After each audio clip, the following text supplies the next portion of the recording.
Good afternoon, welcome to Market Wrap number 136. This week, can you afford to retire? Are you doing enough? Is there more you can do? We look at the latest nationwide property affordability report as well, and a report from the Guardian newspaper on new build property shortfalls. As ever, please do like, subscribe and enjoy. Stuart Williamson here at the helm. Do you have a retirement egg of £645,000 to retire on? If you do not, you won't be retiring comfortably. It's gone up by 18% this year, and you need more money. Workers need to have a nest egg of at least £645,000 if they want to comfortably retire when they retire, a new Quilter report shows. A single person would require an annual income after tax of £26,700 on top of their full state pension, according to a report from the Pensions and Lifetime Savings Association. This would fund 3 weeks holiday in Europe each year, a £144 weekly budget for food and £56 on birthday presents. That would require a private savings pot of at least £645,000 at age 66 based on current life expectancies and annuity rates. A couple would require a private pot of £797,000. A worker targeting a more moderate lifestyle would need less than half that at £301,000, and a couple would need £294,000. This would allow for 2 weeks holiday in Europe and around £74 a week on food. It sounds pretty dreadful to me. And no frills requirement would require a much smaller pot of £44,000, but it would not budget for a car, but includes a holiday of 1 week in the UK and £41 a week on food shop. Whilst more achievable, the cost of minimum standard has grown the most in the past year, up by a record 18%, according to the PLSA. A retiree now needs $12,800 annual income to cover their basic needs and live in dignity, it found. Last year the average was $10,900.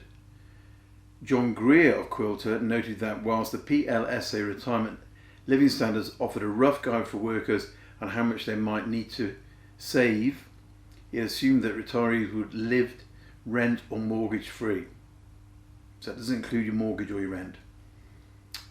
While these numbers make sense now, for future generations the figures will have to rise considerably. This is due to soaring house prices, meaning that many struggle to find money to buy a house or are forced to take out marathon mortgages with terms that stretch into their 70s. Basically to achieve lower mortgage payments and just live well. Mr. Greer added that the PLSA figures also did not account for potential costs of requiring social care. Male healthy life expectancy is around 62.8, women is 63.6, so I've only got 2 years to go.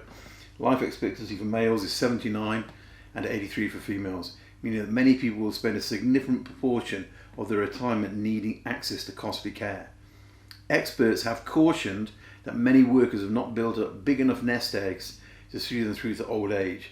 This week, the pensions regulator warned providers that a cost of living crisis could lead to some savers accessing cash from their pension to pay their essential bills or cause them to stop their contributions altogether.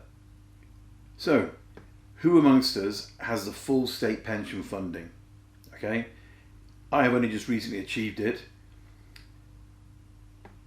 But should you want to, the best thing to do is contact the National Insurance and ask about voluntary contributions. According to the figures at the PLSA, Quilter, that still leaves a shortfall of £33,000 per annum to be generated from somewhere else. And this is where I have used property.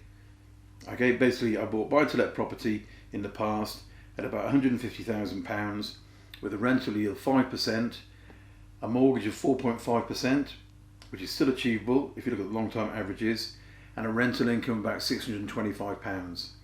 Gave me mortgage payments of about £560, and the mortgage extinguished itself in 20 years. In 20 years from starting off at 3% growth, the property has grown to £270,000, and that 5% rental income now gives me £13,500 a year. Okay? If you buy it through an SPV, it's even more IHT and income tax friendly. Okay, we've got voids and we've got upkeep issues to take into account, which reduce the rental yield, but these are more than made up going forward. The voids and the rental, if you look at the rental income increases going ahead. Other things you can do is overpay the mortgage. An extra £100 per month could knock 2 years off an average mortgage, depending on its size obviously. But it is a great discipline. Dropping small lump sums, they have the same effect, although some banks do need to have approval on that. Try paying the mortgage fortnightly. That's what we do in Australia. And if you pay it fortnightly, you think about it, you're paying half the interest. So it's a much better idea to look at it that way. And it can save you thousands in interest, because as interest accrues daily, repaying it weekly will save you more interest than repaying it fortnightly, or even paying monthly. So that's a third of the shortfall according to PLSA. What do we do with the other? Where do we find the other 2/3 that gives us our big income? You know, spread your eggs into different baskets: equity, bond portfolios, those sort of things.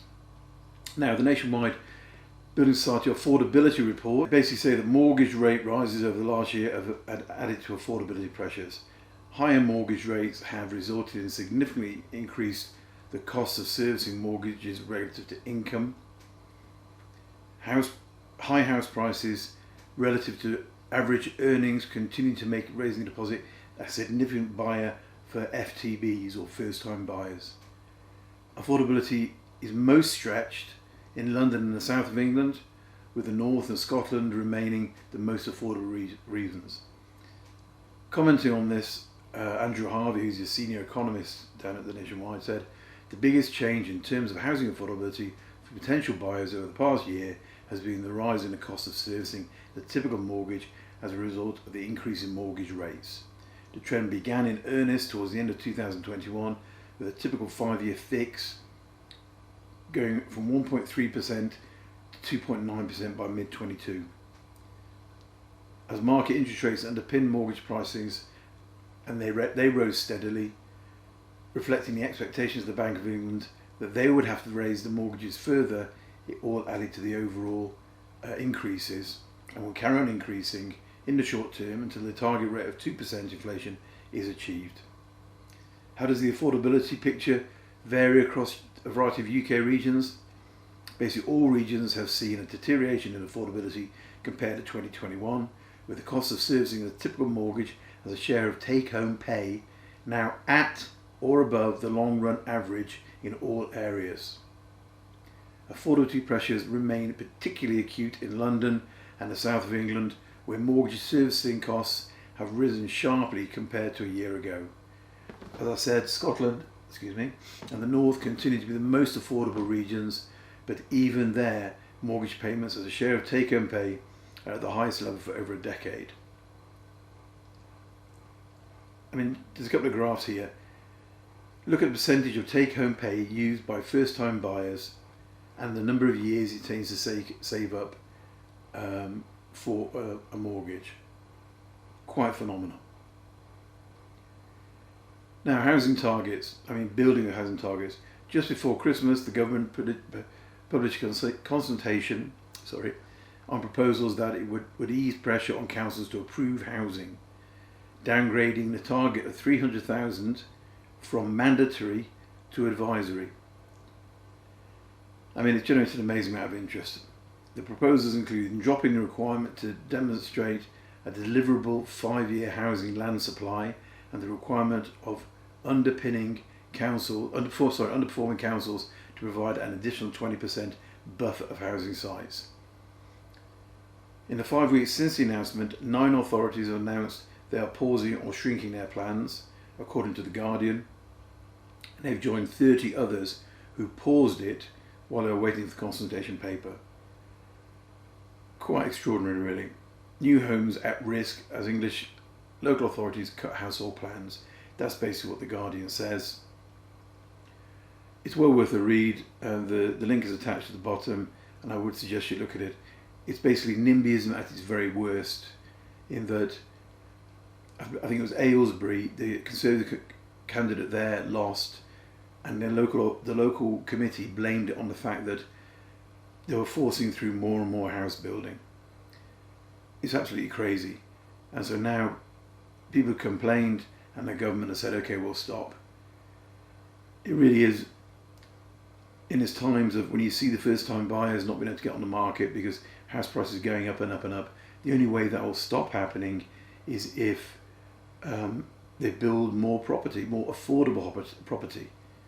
So we need to have our 300,000 a year, even though we've only been hitting 2,220, I think. Now, Matthew Pennycook, the Shadow Housing Minister, was quoted saying, "The impact of Rishi Sunak and Michael Gove's reckless decision to signal the end of the enforceable housing targets without a viable alternative is already being felt across the country. The weakness in the face of backbench pressure will mean fewer homes built, a deepening housing crisis, and a further blow to our economy." So, just to summarise, thank you for watching. Basically, despite the affordability for first-time house buyers being excruciatingly painful for them, the government has removed its targets, which frankly beggars belief. Do share this and send it around and like it if you can. My comment on the retirement is, the Independent newspaper reported that the UK pension system is in disarray. Just Group, is a research authority, shows that over 65s rely heavily on the state pension for their income, with £6 in every £10 coming from the state. That's 60% of your income, when the Quilter figures say it should be 20%. But even those figures cover just a few people. Those in the lowest income groups rely on the state for 90% of their retirement income. Okay, more than a fifth of the UK's over 50s have no private pension savings at all, according to new research by Sun Life. Those who do have an average savings pot of just under £140,000, which would only provide an income of £7,500 a year, plus the state pension, £14,000. It's absolutely crazy. So if you're in a position to build up a pension while you can, while you're young, or even if you're older and you're looking to add to it, I've got many clients who are doing this, then do look at it and do think about, what can I do to create myself a pension? Because there aren't jobs for life out there anymore, and pensions will not be there unless you do it yourself. Thank you very much for listening. Do take care. All the best. Cheerio.